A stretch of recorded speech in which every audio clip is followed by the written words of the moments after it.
What are your thoughts on the peer pressure bullying that could come out as the result of being like a parent that says, hey, we're going to be the weird family.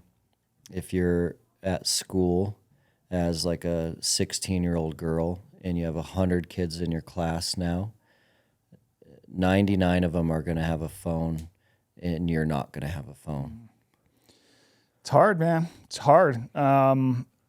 Because there is it's almost like smoking in the sense that like, if I smoke in this room, you're still going to get my secondhand smoke. That's what I was wondering about. Yeah. So that's kind of what social media is like, where it's like, if all your friends are on it, some of the ripple effects still affect the person who's not on it, which is unfortunate. You know, I think probably schools are going to have to figure out some things. I know some schools are doing like the phone bags that block them. I think there's probably going to have to be, as much as I'm like the type of person who isn't always in favor of legislating everything. I mean, I do think maybe there's an argument that we should make sure social media companies are ensuring that people are a certain age before they can join.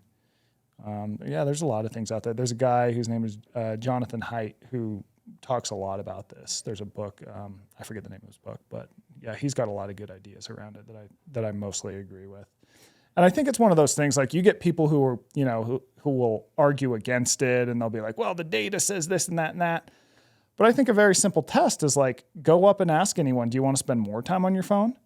Every single person is like, I use my phone too much and I don't like it. It's like, what more data do we need? You can feel it. Yeah, everyone's saying the same damn thing. So why do we have to like over intellectualize this? Let's just try and solve the problem.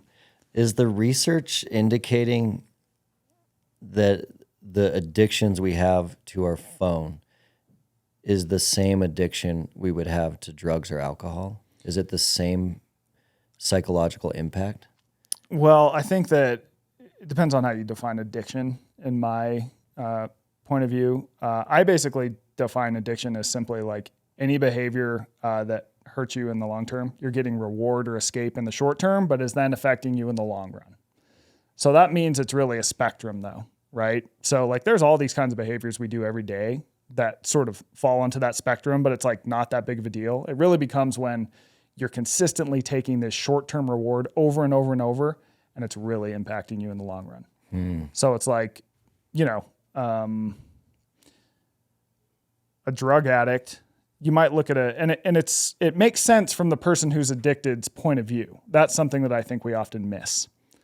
So if you think of like a drug addict, let's say you have a heroin addict, and you're like, why the hell would you do that? Like, that doesn't make any sense. Well, for them, it solves their problems in the short term, right? They may have some trauma that happened to them that helps them deal with it. I mean, even if they don't do drugs, they're going to feel bad.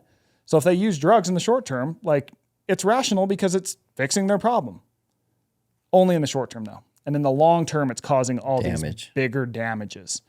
And so I think that's kind of how I think of addiction. Now, of course, certain things are going to be worse than others. You know, I think arguably drugs are going to be worse than cell phones, right? But at the same time, neither are good. And it's kind of like, I don't know. And not all people, what I think is interesting about cell phones too, is that like everyone is overdoing them. Whereas with a lot of things, that's what makes it unique. Yeah. It's not a subset of the population. Yeah. And there's a lot of, you know, people, like when we were in elementary school, we used to get told like, if you do a drug one time, you're going to get addicted and you're going to live on the street. Well, that's not actually true. Like there's really interesting research that shows that even people they'll take like people and give them basically heroin. And they find that about a third of the people like heroin. They're like, that was great. A third of the people are like, I don't know. Like maybe I just don't want to mess with it. A third of the people hate it. They absolutely hate it.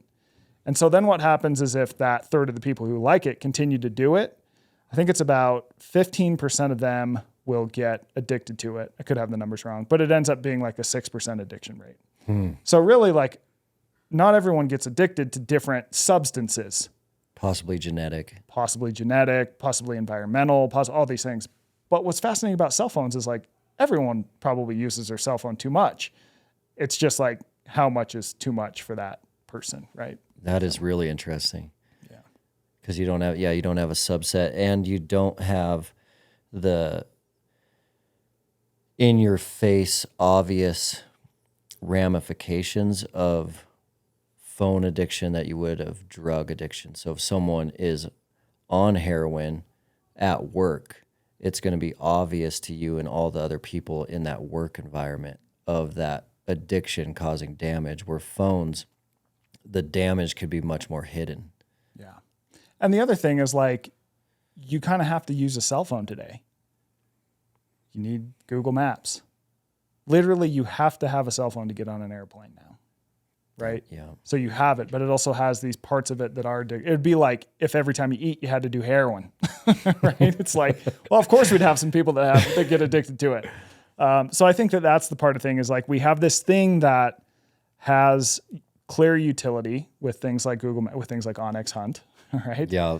With things like the MTNTOUGH app. True. Yeah. So there are these really amazing things about cell phones. The question is just like, we have all these other aspects of it that are built to be addictive and take your time and attention, more or less. And it's really balancing those. So like, if someone's listening to this podcast, if you look at what your screen time is, I can guarantee probably the things that you're overdoing have that element of the scarcity loop woven in, unless you're on the MTNTOUGH app. And I hope you are. And then you're going to have like your 60-minute workout every day. Then you're out. And then you're good. Yeah.